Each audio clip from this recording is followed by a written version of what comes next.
통유리창으로 바라보는 세상은 사실 별게 있지만 되게 많은 것을 주었어요. 아주 어렸을 때가 생각나요. 신화와 드뷔시를 관통하는 목신의 우호에서 통유리창으로 바라보던 거리, 피사체.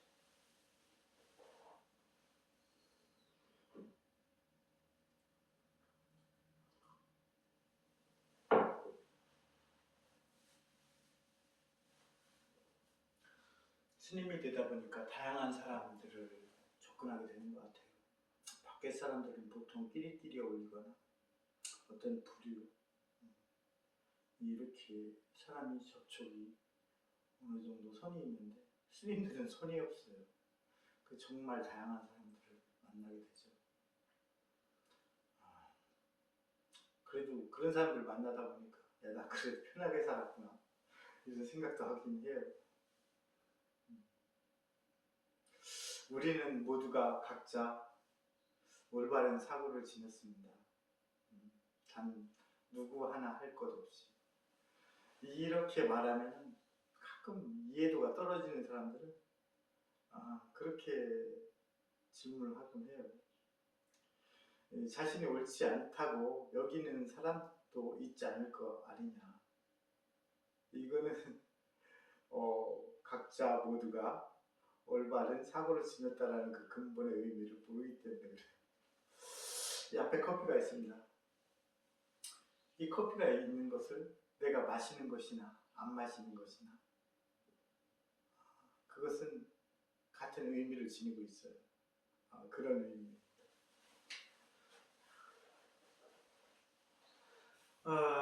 그래서 그 많은 자신의 관념을 가진 사람들이 찾아오거든요. 그렇기에 저도 가끔은 이 극단의 마찰이 고통스럽군 해요. 어떤 극단적인 관념을 갖고 있는 사람들, 무조건적인 것들, 단적인 것들, 이런 것들을 관념을 가지고 있는 사람들이 오면 물을 넣어도 그 사람이 생각하는 것이 돼요. 우유를 넣어도 그 사람이 생각하는 것이 됩니다. 커피를 넣어도 그 사람이 생각하는 것이 되버려요. 자기 합리화를 시켜버리기 때문에. 또는 그것에 대한 반감을 갖기도 하죠. 독이 되기도 하죠. 그렇기 때문에 그런 사람들이 정말 어려워요.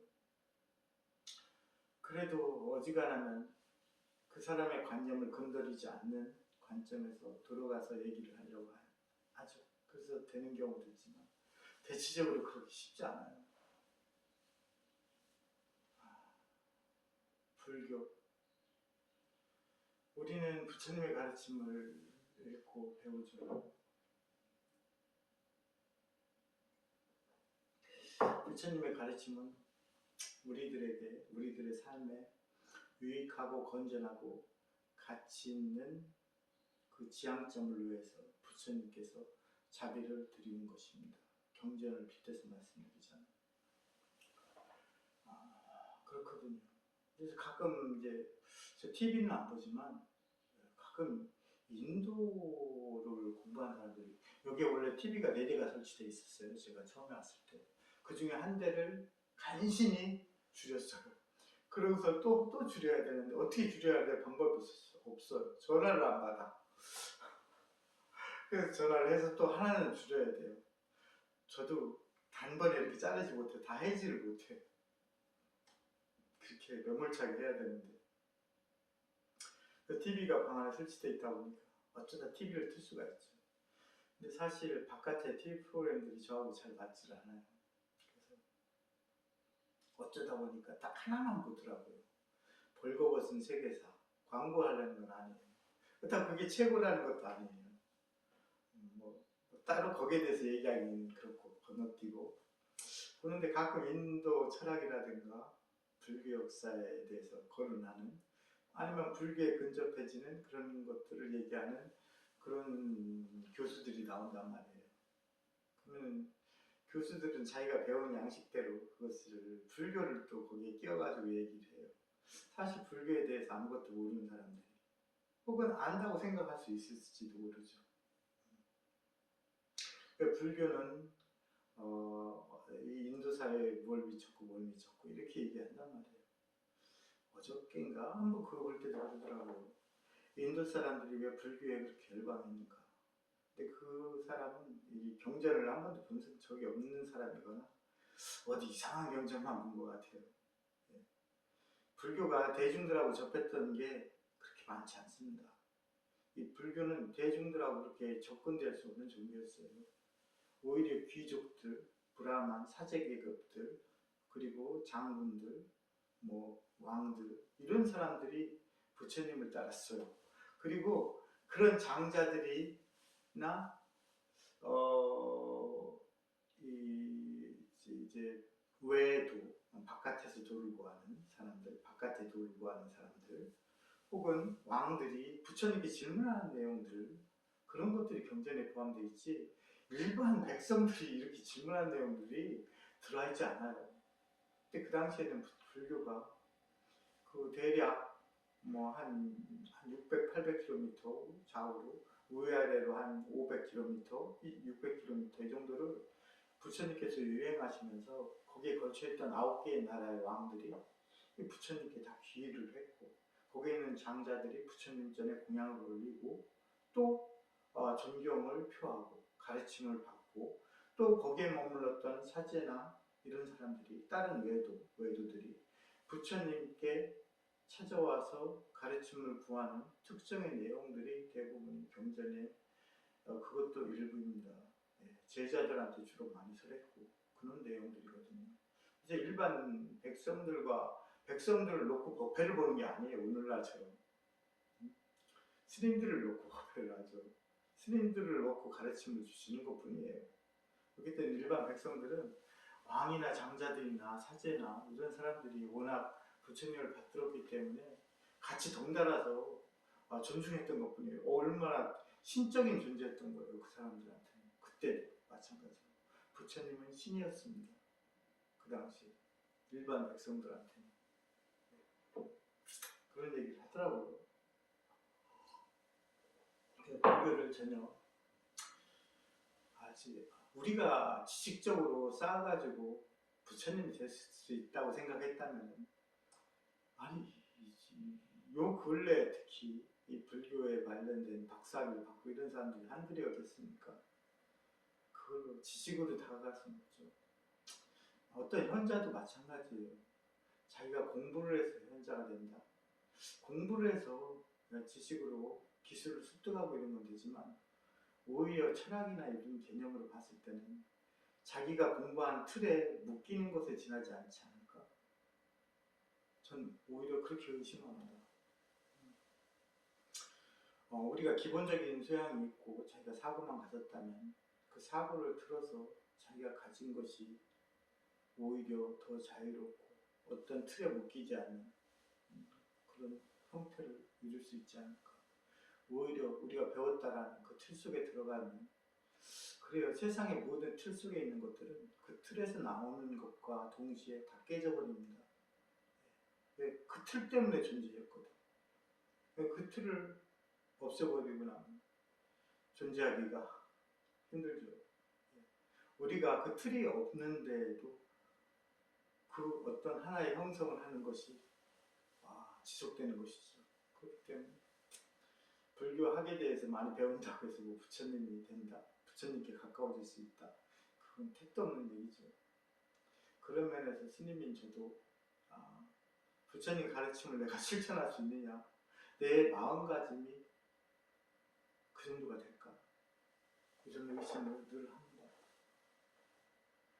세상에는 하루 사이에도 벌어지는 일들이 수도 없이 많죠. 사실 우리 스스로가 몰라서 그렇지 우리는 늘 벼랑 위를 걷고 있는 거거든요. 근데 희한하게도 그렇게 쉽게 떨어지지는 않아. 그래서 사실 우리가 살아가는 그 매 순간을 사실 좀 더 진지하고 유익하고 건전하고 가치 있는 방향으로 나아가야 되는 것인데, 그런 삶을 지향한다는 건 일반인들에게 사실 쉽지 않죠. 스님들도 마찬가지니까. 하여튼 우리가 사는 세상 그 모두는 각자 올바른 사고를 지녔습니다. 자기가 생각하기, 그렇다는 얘기예요. 자기가 생각하기. 그래서 그런 관념을 지녔는데, 그러다 보니까 그 극단의 마찰을 피할 수가 없어요. 그래서 고통을 자주 받죠. 며칠 전에 그 아이들이 왔을 때 그런 얘기 했었는데, 불교는 그래서 사실은 젊은 사람들이 와야 된다, 배워야 된다. 사람은 한번 형성이 되고 그것이 누적되면 그 사람을 바꾸는 것은 어려워요. 너무 과한 에너지가 소비가 되죠. 쓸데없이. 그 가치보다는 젊은 사람들의 가치관을 형성을 좀 도움을 주는 게 그나마 훨씬 더 값어치가 있는 건 아닐까.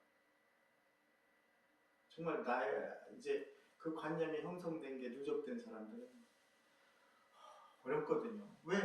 그 관념에 형성된 그 부분을 드러낼 수가 없기 때문에 그래요. 이것이 땅땅하게 눌려져 있단 말이에요. 근데 이 사이에서 이걸 드러낸다. 이게 사실 불가능한 거예요. 설령 여기에서 기존에 세워진 데에서 변화는 이루어져서 나갈 수 있을 때, 기존에 들어있는 걸 내가 빼낸다는 것은 정말 말도 안 되는 얘기죠. 그래서 각자 스스로 올바른 사고를 지닌 사람들을 대하면서 매 순간 스스로를 돌아봅니다. 스스로 사유를 하죠. 스스로 사유를. 그리고 설령 틀에 갇힐 것 같으면 그 틀 속으로 얼른 빠져나오게 됩니다. 틀에 묶여버린 사람이 되지 않기 위해서. 그래요. 요즘 밖에 살아가는 세상이 언제라고 뭐 다를 바 있었겠냐만 늘 어지럽죠. 늘 어지러워요. 그런 가운데서 사람들이 그걸 생각해 봤으면 좋겠어요. 우리는 각자 모두가 올바른 사고를 지녔다라고 여기고 살아간다는 거. 그것을 인정할 때에서야 내가 나아갈 길을 새로 설정할 수가 있거든요. 설정할 수가 있거든요.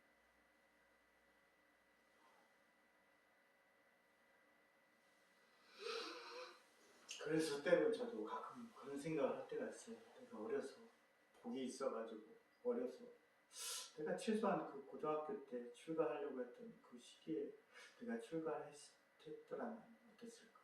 하지만 그것도 부질없죠. 모든 것은 이 시점에 가장 중요한 뿐이기 때문이에요. 이 시점. 가끔 사람들이 10년 전으로 20년 전으로 생각하지만 10년 전, 20년 전으로 되돌아가도 나는 이 자리로 되돌아올 수밖에 없다. 왜?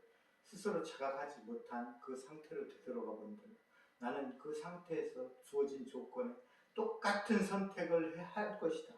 그래서 난 여기로 걸어올 것이다. 이것은 절대 100% 그 누구도 부정할 수 없는 사실이다 라고 말해주곤 합니다. 다시 돌이켜보자면, 그래서 사람들이 자기가 가진 사고가 올바르다고 생각되겠지만 그 올바로 되었다라는 그 사고를 스스로 한번 사유해 보시기를 권한다.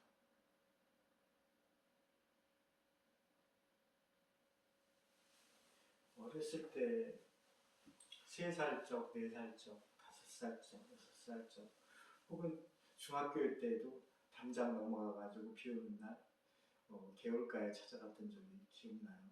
겨울가에 찾아가서 흐르는 물을 바라보던 생각이 나요. 그때도 그 어렸을 적 국민학교 때 화단을 홀로 걸으면서 사유를 하던 그때가 기억이 납니다. 그리고 그 가장 정점 시기가 바로 거기였던 것 같아요. 신화 속의 신화 그리고 드뷔시를 관통한 그 목신의 오후에서의 차 한 잔과 통유리창 밖으로 보이는 피사체, 그것을 바라보는 내 자신에 대한 사유,